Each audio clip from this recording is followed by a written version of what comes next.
Question लो भैया, question number 14 ध्यान दो, थोड़ा सा इसे पढ़ेंगे हैं पहले क्या रखा, फिर देखो जब हिसाब पढ़ोगे ना समझ में आ जाएगा, एकदम क्लियर हो जाएगा लैंग्वेज क्या की ना क्या नहीं बेटा। Sand is pouring from a pipe. अब देखियो जो रेत है ना, आप एक पाइप से सैंड डाल रहे हैं, तो जब आप सैंड डाल दोगे ना बेटा तो वो ऐसी फिगर ले लेगा। देखो आप जैसा अगर जैसा अनाज नहीं अपने घर लाते हैं हम हाथ से खेत से, और साहब उल्टो तो वो कोन की जैसी फिगर ले लेगा वो, है ना। कोन जैसा कोन हो ना, शंकु कहें हिंदी में, है ना। ये तो इसकी क्या होगी बेटा, रेडियस होगी, ये स्लैंट हाइट होगी, ये इसकी परपेंडिकुलर हाइट होगी इसकी, ये एंगल 90 हो जाएगा।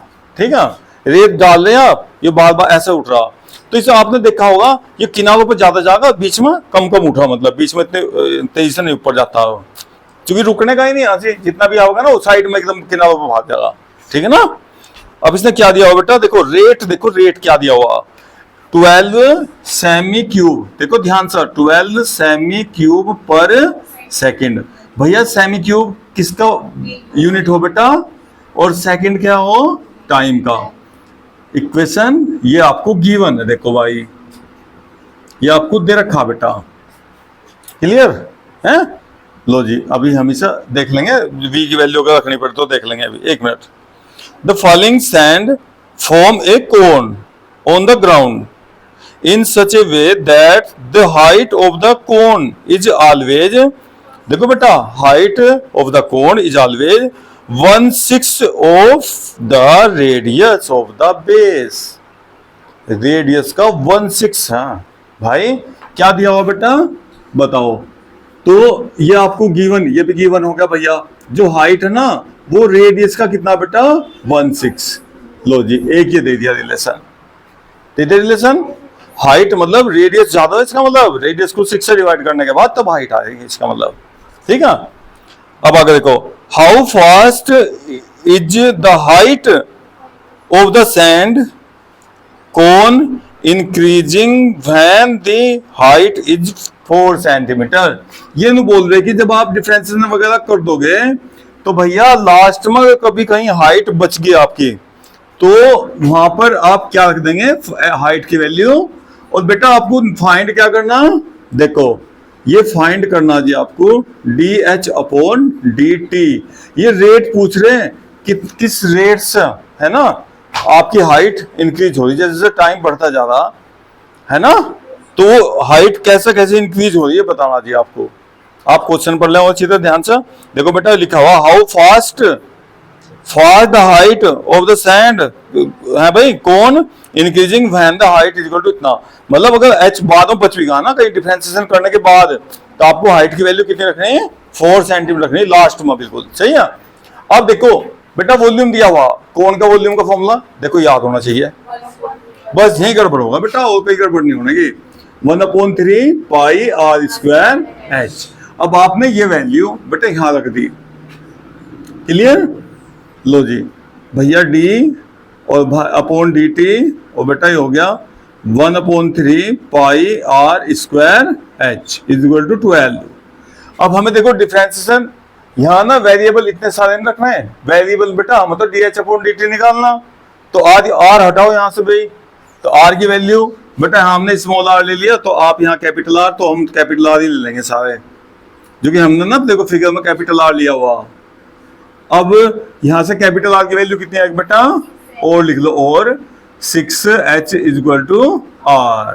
ठीक है, ये वैल्यू R की, अब यहाँ R की वैल्यू रख दो भाई, तो d/dt 1/3 पाई, और भैया 6h स्क्वायर इंटू h, और 12 हो गया बेटा। इसमें कॉन्स्टेंट जितने भी कॉन्स्टेंट है बाहर ले आओ, 1/3 पाई 6 का स्क्वायर भी बाहर, और h की पावर 2 और एक पावर बेटा upon dt is equal to 12।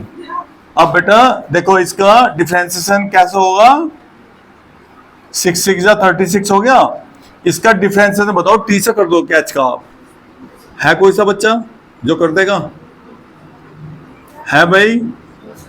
तो क्या करेंगे ds से मल्टीप्लाई, ds से डिवाइड। ये ध्यान रखना बस इस एक्सरसाइज के लिए, है ना।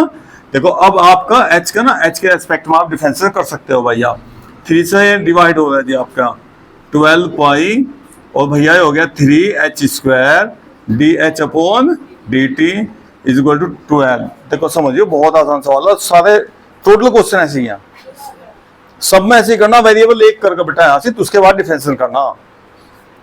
देखो ये देखो आपके लिए इंपॉर्टेंट बात क्या थी, ये क्वेश्चन सोल्व करना अलग बात है, एक समझना अलग है बिल्कुल। जब आप समझ लोगे ना तो ऐसे चाहे कैसे सवाल है आप जा, यहाँ आप देखो बेटा, आपने जैसा सैंड डाला होगा शुरू में, कौन ऐसा होगा छोटा सा, ऐसा होगा ना, फिर और रेत डाला आप ना बेटा, ऐसा हो गया, फिर ये और इतना बड़ा हो गया।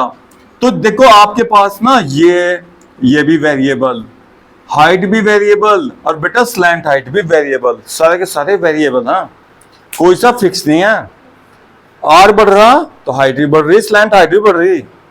अब आप जब यहाँ डिफरेंशिएशन करोगे तो डिफरेंशिएशन ये नहीं यहाँ से, ये भाई ये भी वेरिएबल है, ये भी वेरिएबल है।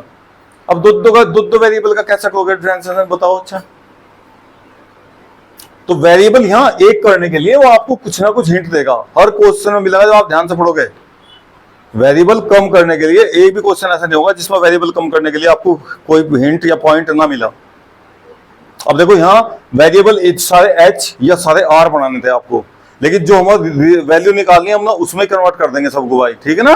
तो अब देखो ये रिलेशन दिया होता है, यहाँ से दिया होता, आर हटाया, आर की आवश्यकता नहीं थी, नहीं तो आर का भी डिफरेंशिएशन होता, जीरो नहीं कर सकता आप उसका, जिस तरह जीरो कर लेते हो कोई सा और मिल जाता ना, पाई या 1 2 3 या जीरो हो जाता, ये जीरो नहीं है कोई से भी भाई, सारे वेरिएबल है बेटा। अब अपना वैल्यू जिसकी फाइंड करनी, देखो ये निकालना dh अपॉन dt, तो dh अपॉन dt, रेट पूछा था हाइट किस रेट से बढ़ रही भाई, तो 12, ये सब नीचे भेज दो, 12 पाई और बेटा 3 और h स्क्वायर। अब देखो h की वैल्यू इसी के लिए दे रखी, इसको आंसर देने के लिए, h इज इक्वल टू 4।